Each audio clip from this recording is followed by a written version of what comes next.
এবার পশ্চিম তীরে তীব্র প্রতিরোধের মুখে ইসরায়েলি সেনারা।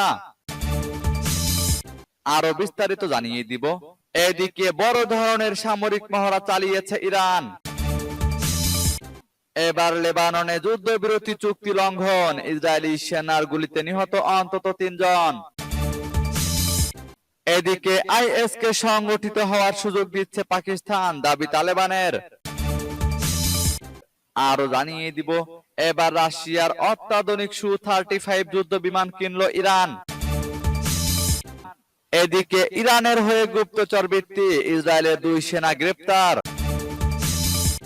এবার পশ্চিম তীরে ইসরায়েলের বিমান হামলা, হামাসের 2 জন যোদ্ধা নিহত।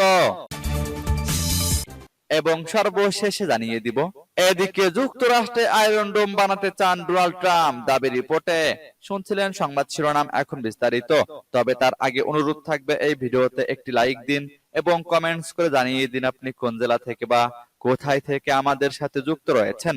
এবং সংবাদের সর্বশেষ গুরুত্বপূর্ণ আপডেট পেতে চ্যানেলটি সাবস্ক্রাইব করে আমাদের সঙ্গেই থাকুন। এবার পশ্চিম তীরে তীব্র প্রতিরোধের মুখে ইসরায়েলি সেনারা।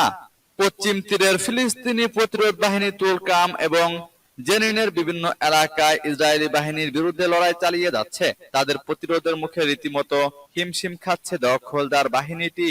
সারায়া আল কুদস তুলকাম ব্রিগেড জানিয়েছে, তারা ক্যাম্পের বিভিন্ন ফ্রন্টে ঘন্টার পর ঘন্টা আইডিএফ এর সাথে তীব্র লড়াইয়ে লিপ্ত ছিল এবং তারা আইডিএফ সেনাদের হতাহত হওয়ার খবর নিশ্চিত করেছে।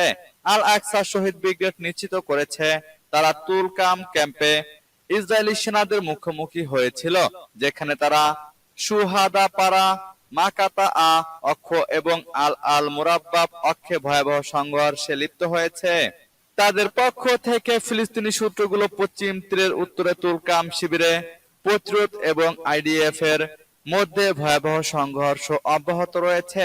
জেনিনে আল কুদস ব্রিগেড জানিয়েছে, তারা শিল্প অক্ষে আইডিএফ এর সাথে ভয়াবহ লড়াইয়ে লিপ্ত হয়েছে, যেখানে তারা ইসরায়েলি সেনাদের লক্ষ্য করে গুলি এবং বিস্ফোরক ডিভাইস ছুড়েছে।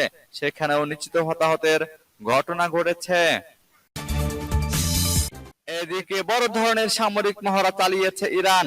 আবারও নিজেদের সামরিক শক্তির জানান দিল ইরান। শতাধিক হেলিকপ্টার, সাজোয়াজান ও ড্রোন সহ সামরিক মহড়ায় অংশ নেয় সেনাবাহিনীর একাধিক ইউনিট। দেশের নিরাপত্তা ও স্থিতিশীলতা নিশ্চিত করতে বাহিনীর প্রস্তুতি বাড়ানোর এই মহড়ার উদ্দেশ্য বলে জানান দেশটির সেনাপ্রধান মেজর জেনারেল মোহাম্মদ বাগেরি। স্থানীয় সময় রোববার ইরানের সেনাবাহিনীর পরিচালনায় দেশটির পশ্চিম অঞ্চলে বিশাল সামরিক মহড়া অনুষ্ঠিত হয়। মহড়ায় অংশ নেয় 100-টিরও বেশি হেলিকপ্টার।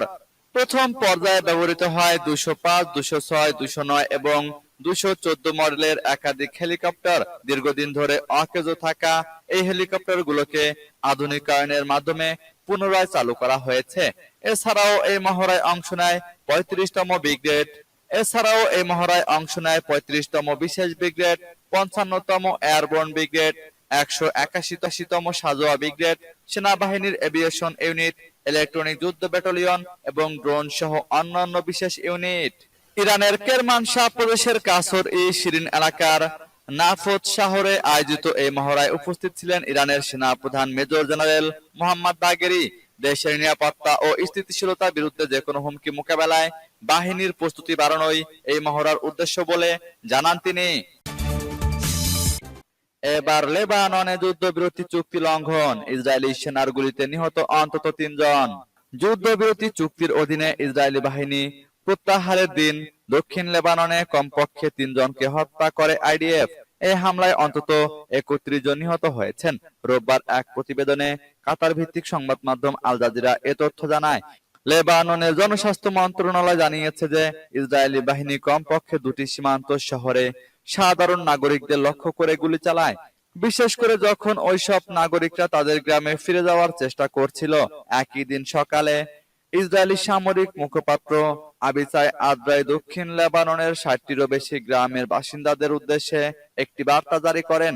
বার্তায় বলা হয়েছে, সাধারণ নাগরিকরা যাতে তাদের নিজ নিজ বাড়ি ঘরে ফিরে না যায়।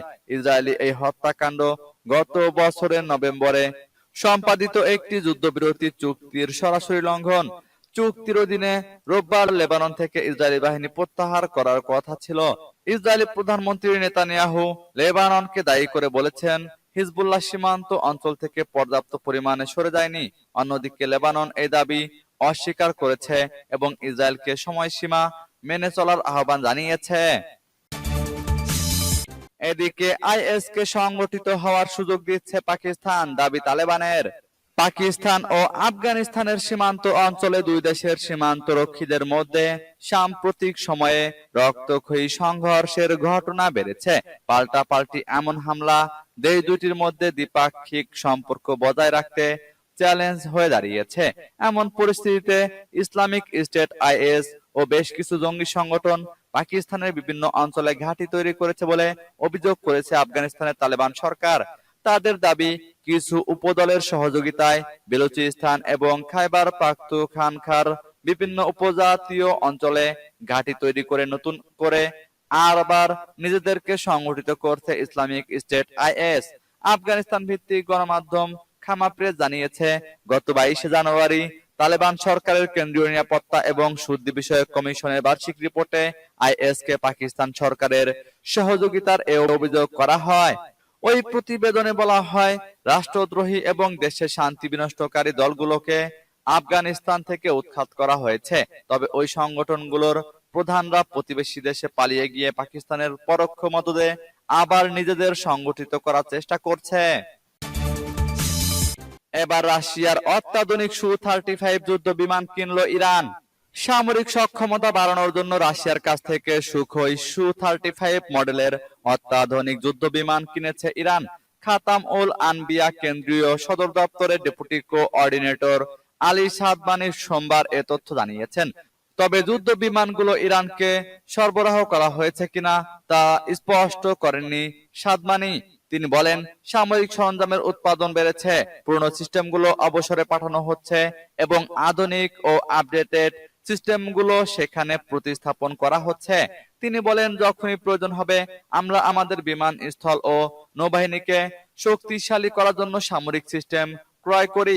এর আগে 2023 সালে রাশিয়া থেকে সুখোই 35 যুদ্ধ বিমান কেনার ঘোষণা দেয় ইরান।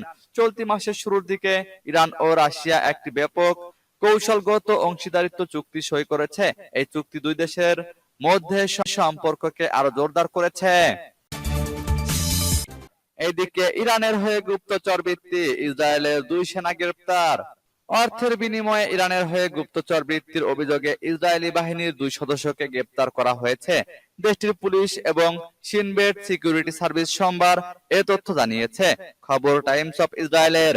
এক বিবৃতিতে পুলিশ জানিয়েছে, প্রধান সন্দেহভাজন 21 বছর বয়সী ইউরি এলিয়াসফভ সামরিক বাহিনীর আয়রন ডোম ইউনিটে কর্মরত ছিলেন।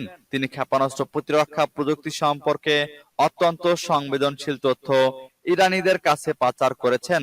পরে ইউরি তার বন্ধু আরেক সেনা সদস্য 21 বছর বয়সী জর্জি আন্দ্রেয়েভকেও ইরানের পক্ষে গুপ্তচর বৃত্তিতে যুক্ত করেন। ওয়াইনেট নিউজ সাইট জানিয়েছে, ইউরি এলিয়াসফভ ইরানি এজেন্টের কাছ থেকে $2,500 পেয়েছেন, আর আন্দ্রেয়েভ পেয়েছেন মাত্র $50। ইসরায়েলি মিডিয়া জানিয়েছে, এলিয়াসফভ প্রাথমিকভাবে ইরানি এজেন্টের সঙ্গে যোগাযোগ করেছিলেন। তিনি অর্থ উপার্জনের উপায় খুঁজতে গিয়ে এই উপায় বের করেন। ওয়াইনেট নিউজ সাইট অনুসারে এলিয়াসফভ প্রাথমিকভাবে ইরানপন্থী গ্রাফিতি এঁকেছিলেন এবং তেল আবিবে ইরানের প্রথম সর্বোচ্চ নেতা রুহুল্লাহ খোমেনির স্লোগান সম্বলিত ব্যানার ঝুলিয়ে দিয়েছিলেন। এবার পশ্চিম তীরে ইসরায়েলের বিমান হামলা, হামাসের 2 যোদ্ধা নিহত। অধিকৃত পশ্চিম তীরে ফের বিমান হামলা চালিয়েছে ইসরায়েলি বাহিনী। এতে হামাসের অন্তত 2 জন যোদ্ধা নিহত হয়েছে। ফিলিস্তিনি গোষ্ঠীর বরাত দিয়ে মঙ্গলবার কাতার ভিত্তিক সংবাদ মাধ্যম আল জাজিরার লাইভ প্রতিবেদনে এই তথ্য জানানো হয়েছে। ফিলিস্তিনের স্বাধীনতাকামী সশস্ত্র সংগঠন হামাস নিশ্চিত করেছে যে সোমবার তাদের 2 জন সেনা নিহত হয়েছে। ইসরায়েলি বাহিনীর পক্ষ থেকে বলা হয়েছে, তুল কারেমের হামাসের একজন নেতা হিসেবে কাজ করা ব্যক্তিকে লক্ষ্যবস্তু করা হয়েছে। এছাড়া হামাসের আরো এক সদস্যকেও লক্ষ্যবস্তু করা হয়েছে। তুল কারেমের প্রত্যক্ষদর্শীরা বার্তা সংস্থা রয়টার্সকে বলেছে, শহরে ইসরায়েলি বাহিনী অভিযান চালাচ্ছে। জেনিনের কাছে গত 7 দিন ধরে ইসরায়েলি বাহিনী অভিযান চালাচ্ছে। প্রতিবেদনে বলা হয়, তুল কারেমের উত্তরে একটি জনবহুল টাউনশিপে সাজোয়াজান ও ড্রোন দিয়ে ইসরায়েলি বাহিনী সিরিজ হামলা চালাচ্ছে। অভিযান শুরুর পর থেকে এখন পর্যন্ত 16 জন ফিলিস্তিনি নিহত হয়েছে। জেনিনের মেয়র মোহাম্মদ জারার গত রোববার বলেছেন, ইসরায়েলি হামলার কারণে অন্তত 15,000 লোককে ক্যাম্প থেকে পালাতে হয়েছে। এদিকে আয়রন ডোম বানাতে চান ট্রাম্প, দাবি রিপোর্টে। যুক্তরাষ্ট্রের জন্য আকাশ প্রতিরক্ষা ব্যবস্থা আয়রন ডোম বানাতে চান ডোনাল্ড ট্রাম্প। এটির নির্মাণ কাজ শুরু করতে তিনি একটি নির্বাহী আদেশে সই করবেন। সোমবার মার্কিন প্রেসিডেন্ট ট্রাম্প নিজেই একথা বলেছেন। ইসরায়েলের তৈরি আকাশ প্রতিরক্ষা ব্যবস্থা আয়রন ডোম অত্যাধুনিক এ ব্যবস্থা দিয়ে দেশটি হাজার হাজার রকেট আকাশেই ধ্বংস করে দেয়। মায়ামিতে রিপাবলিকান পার্টির একটি অনুষ্ঠানে ট্রাম্প বলেন, আমাদের অবিলম্বে অত্যাধুনিক আকাশ প্রতিরক্ষা ব্যবস্থা আয়রন ডোম নির্মাণ শুরু করতে হবে। এটি মার্কিনীদের রক্ষা করতে সক্ষম হবে। যুক্তরাষ্ট্রে নির্মাণ হবে এই আকাশ প্রতিরক্ষা ব্যবস্থা। সোমবার যুক্তরাষ্ট্রের নতুন প্রতিরক্ষা মন্ত্রী দায়িত্ব গ্রহণ করেন পিট হেগসেথ। ট্রাম্প বলেছেন তিনি আরো 4টি নির্বাহী আদেশে সই করবেন। তার মধ্যে একটি হবে আয়রন ডোম নির্মাণ কাজ শুরু করা। 2024 সালের নির্বাচনী প্রচারণার সময় ট্রাম্প বারবার ইসরায়েলের আয়রন ডোম ব্যবস্থার মতো একটি আকাশ প্রতিরক্ষা ব্যবস্থা যুক্তরাষ্ট্রের জন্য নির্মাণ করার কথা বলেছিলেন।